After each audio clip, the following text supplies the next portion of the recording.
Bangladesh's Constitution Reform Commission has recommended dropping the fundamental principles such as secularism and socialism from the country's constitution. The Commission, in a report submitted to the Chief of Bangladesh's interim government, Mohammad Yunus, recommended that three principles, socialism, secularism, and nationalism, be replaced with equality, human dignity, and social justice and pluralism. For further clarity, we have with us senior journalist from TRT World, Mohammad Kamruzzaman, joining us live. Thanks so much, as always, for making time for us. Now, with secularism being removed from the constitution, how might this affect Bangladesh's religious landscape, particularly in relation to majority and minority communities? Thank you very much for having me. First of all, I'd like to say that this is a very preliminary stage. This is a recommendation.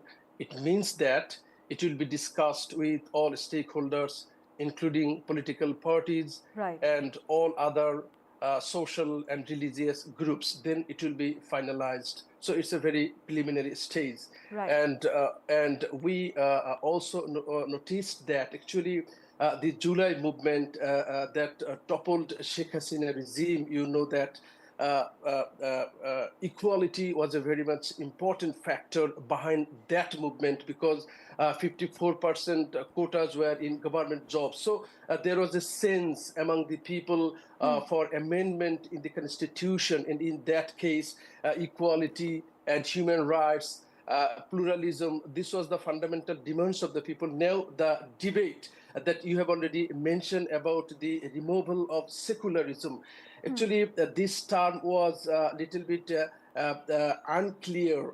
There were debates with this for long, despite having secularism in the constitution since the independence of Bangladesh in 1971. Even there was misuse of religion. Even if you saw the history of Bangladesh, you see that before the national elections, even ex-Prime Minister Sheikh Hasina went to Makkah, performed Hajj, and then with hijab came to the country. So there were many misuse, and even he was the mother of... But is this being seen as a genuine return to the original values of independence, or is it a political maneuver to align with the current public sentiment? Actually, it doesn't mean that removal of, according to my sense, removal of secularism doesn't mean that religion will be dominant here. Actually, social justice and other issues that has been included, it means that all the stakeholders, all the people will enjoy freedom here, and human rights will be upheld here. So it doesn't mean that religion will be dominated here.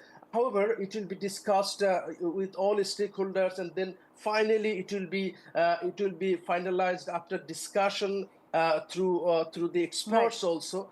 So we have to wait for the final result on this recommendation.